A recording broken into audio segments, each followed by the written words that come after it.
10 ఏళ్ల బీఆర్ఎస్ పాలనలో నిరుద్యోగులకు తీవ్ర అన్యాయం జరిగిందని సీఎం రేవంత్ అన్నారు. గ్రూప్ 1 అభ్యర్థులకు నియామక పత్రాలు పంపిణీ కార్యక్రమంలో పాల్గొన్న సీఎం గత సర్కార్పై మండిపడ్డారు.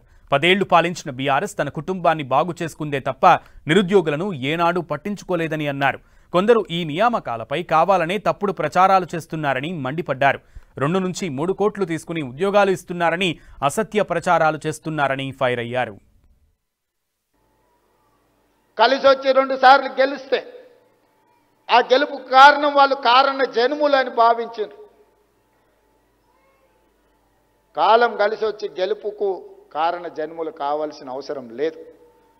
కొన్నిసార్లు భావోద్వేగానికి లోనైన మా యువత మంచి జరుగుతుంది, మా అవకాశాలు మెరుగవుతాయి, మేము ఆశించిన ఫలితాల కోసం ఈ ప్రభుత్వాలు పనిచేస్తాయని చెప్పి ఒక నమ్మకం విశ్వాసంతో వాళ్ళకు బాధ్యతను అప్పచెప్పితే విశ్వాసఘాతకులుగా మారి మీకు అన్యాయం చేసి నమ్మక ద్రోహులుగా ఈ చరిత్రలో నిలిచిపోయినరు.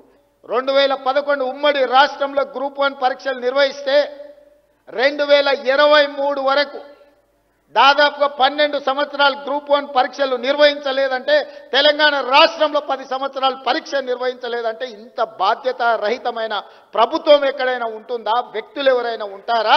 వాళ్ళ ఉద్యమకారులని నేను అడుగుతున్నా.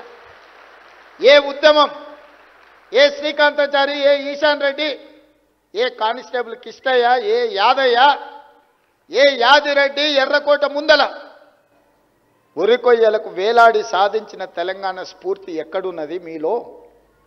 2 కోట్లు 3 కోట్లు 5 కోట్లు తీసుకొని రేవంత్ రెడ్డి ఉద్యోగాలు అమ్ముకున్నాడని చెప్పారు.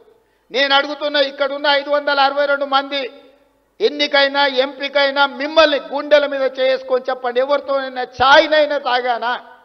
మీకోసం కొట్లాడిన డిసెంబర్ 3, 2023 నాడు నా ఎన్నికల ఫలితాల రోజు కూడా నేనంత ఆందోళనగా లేను.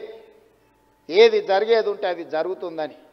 కానీ మీ నియామకాల విషయంలో అంతకంటే ఎక్కువ ఆందోళనతోని, ఏకాగ్రతతోని మీ భవిష్యత్తు కోసం కొట్లాడినా. ఇది ఒక గొప్ప అవకాశం. 40 సంవత్సరాలల్లా 562 ఉద్యోగ నియామకాలు జరగలేదు. 2011లో నోటిఫికేషన్ ఇస్తే 2018లో నియామకాలు జరిగినాయి. అంటే 7 సంవత్సరాలు పట్టింది. మొట్టమొదటిసారి 19 నెలల్లో నోటిఫికేషన్ నుంచి నియామకాల వరకు ఈరోజు ఈ ప్రభుత్వం ఒక బాధ్యతతో వ్యవహరించింది.